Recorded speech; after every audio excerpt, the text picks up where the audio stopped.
Just when I thought I was out, they keep pulling me back in. Minnesota Fighting Vikings get it done on the road, 27-20 against the Los Angeles Chargers of San Diego. And we've said it a bunch on here. The Chargers are the AFC Vikings. They are the Vikings with better weather. Superstars, inconsistent week to week. You have no idea which team is going to show up. And yeah, but the Vikings got it done. SoFi, beautiful stadium. It looks like a Wish version of US Bank Stadium, but whatever. I mean, go ahead and copy historic US Bank Stadium, the best stadium in the National Football League. Woo, that's right. But Vikings fans travel well. I'd say they said it was like, I don't know, 30% Vikings fans. Been in contact with a couple of people who were at the game. It was like 40, maybe even 50%. It was definitely 50-50 or more volume-wise because the Vikings fans got after it. They travel well, LA weather, etc. Packers are next. The Vikings are staying alive firmly in this wild card race. They're currently the 8 seed. Panthers are in there at 7 at 5-5. Cam Newton's back. Big-time win over Arizona. And Colt McCoy. Pew, pew, pew. And no Nuke Hopkins. Congratulations. But yeah, remember the Vikings have to head against Carolina, so let's go, man. Let's go. We got winners and we got losers because we still have to pick because that's what we do. Winner number 1, of course we know. Man of the match, Justin friggin' Jefferson. The real 2020 Pepsi Offensive Rookie of the Year, Justin Herbert. Who? Bad Justin. 9 catches, $143 on 11 targets. I've been saying it for weeks now. You got to feed your ones. You got to feed your dudes. And Jefferson got that work and he got after it. Big time game against a very solid secondary and converting first downs, drawing a defensive pass interference. 3rd and 15, 2nd and 20, bulldozing a bunch of dudes, just getting it. 3rd and 4 on that 9 route back shoulder with the game on the line. I love it. I love it, man. Justin Jefferson is putting on a show, and it's weird that he could do this every single week if you just throw him the ball. I was going to look at my remote, but who knows. Next up, winner number 2, Eric Kendricks. That's right, baby. Welcome back to LA, UCLA. Even though we're wearing a USC hat, don't care. Led the team with 8 tackles, 7 solo. Insane. An absolutely insane interception. He's the best coverage linebacker in the game. He does not get the time of day. He does not get the respect from the national media jabroni haircuts, but we know. We Vikings fans know. Also, he had a 15-yard sack to get the party started. He has tied his career high with 4. He had 4 his first season as a rookie, 2015, coming in as a 2nd-round pick out of Westwood. Team back up with Anthony Barr. But so the Vikings are having to produce pass rush, and Kendricks is starting to add to that. So it's just looking good, man. Absolutely love me some 54. Next up, winner number 3 for the Vikings, DALVIN Cook. DALVIN Cook, long week, but ran hard, had himself a nice ball game. Chargers were near the bottom of the league against the run. And even though we're against the whole run, pass, predictable offense, but you have DALVIN Cook. When he's healthy, he is one of the best running backs in the game, if not the best. So, yeah, got to give him the rock. 94 yards rushing and a touchdown. 24 yards receiving as well. Ran hard. Also, that 4th and 2 conversion, respect to Zimmer for going for it in that spot instead of just settling for a field goal. Because if you get 2 yards, you end the game because the Chargers will have timeouts. Student body right. Na-na-na-na-na-na-na. Just getting him. Love it, man. And next up, winner number 4 for the Minnesota Fighting Vikings, CAMRYN BYNUM. That's right. In California, he's a Cali kid in front of friends and family. Magical story, man. Plus the story about him being a 6-string backup sophomore in high school, making it all the way to the league. I love it. Plus, he is a big play machine. Big 3rd down sack against Justin Herbert. Also, 6 tackles, 5 solo. And when Harrison Smith gets back for the Packers game next week, CAMRYN BYNUM needs to stay involved. Now, I'm not saying bench Harrison or bench Xavier Woods. Both of them have played exceptional as well, but BYNUM needs to be involved, whether Zimmer incorporates some of those 3 safety looks and BYNUM plays that big nickel role in the slot or whatever. He's a former cornerback. You can line him up out wide, line him up in the slot, line him up at safety. Don't care. Just keep the kid on the field. The kid stays in the picture. Lastly, winner number 5 for the Vikings, Tyler GRONKLIN.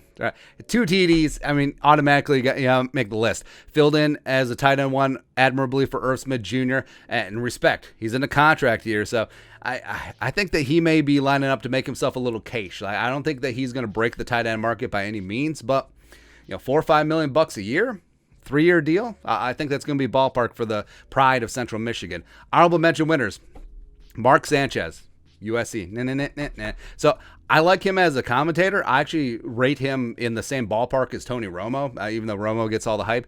By the way, Sanchez was definitely high. Like, first half, noticeably, like, he was stoned AF. But the best part about it, beyond him being a pretty solid commentator, he made a butt fumble joke. So DALVIN ran into, I think, the back of Ezra, and he's like, yeah, gotta be careful of that.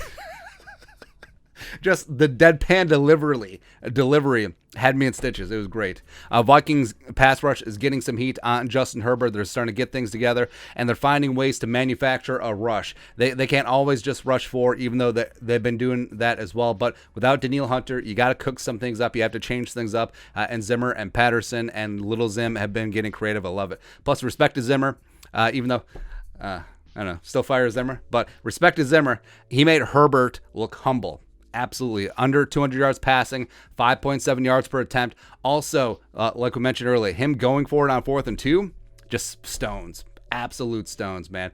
Patrick Jones is second against the run. Didn't really get things going rushing the passer, but I think Patrick Jones is going to be a rock solid, probably right defensive end for the future. I think that he'll be good against the run. And yeah, maybe those Everson comparisons, maybe getting a little bit ahead of ourselves, but body type wise, tenacity wise, yeah.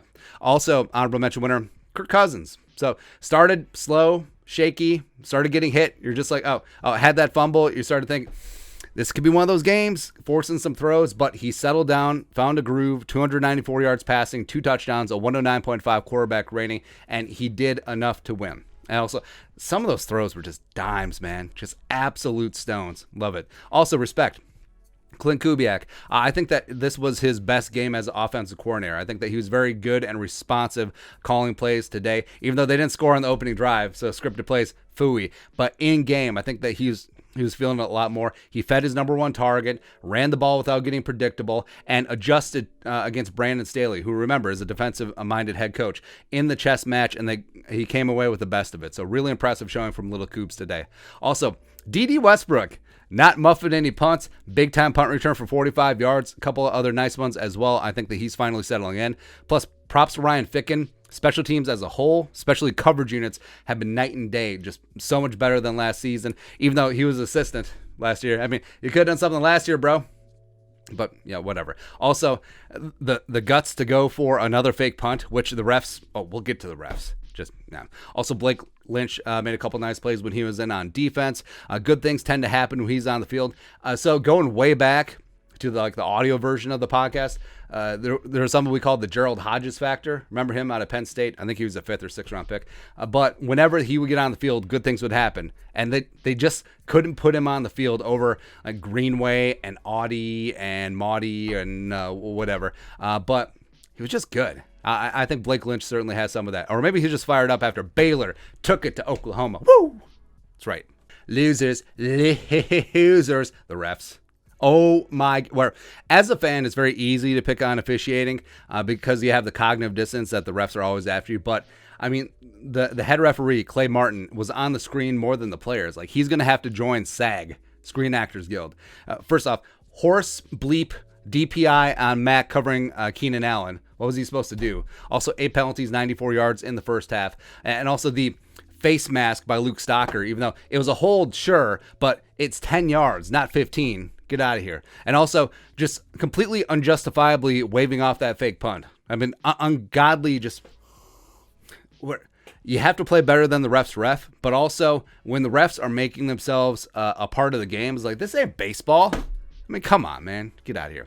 Also, we have to pick on Zim because we keep saying his game management issues, his time management, especially at end of halves, it's atrocious. And he is the alchemist of creating new ways to misuse timeouts. So you use all of your timeouts to get the ball back, and then your first play was to run the ball, and then you lose yards. Really? That's the plan? And then you give the ball back to them with 2 timeouts and a minute left, and your defense steps up, respect. But it's just an unmitigated disaster, like over and over and over again. The Vikings have allowed 52 points with less than 2 minutes in the first half. That's over 9 games. That's unacceptable.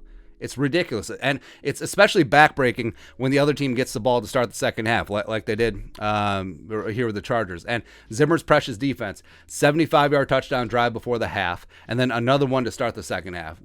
So 2 75-yard touchdown drives out of 3 drives. That's not good.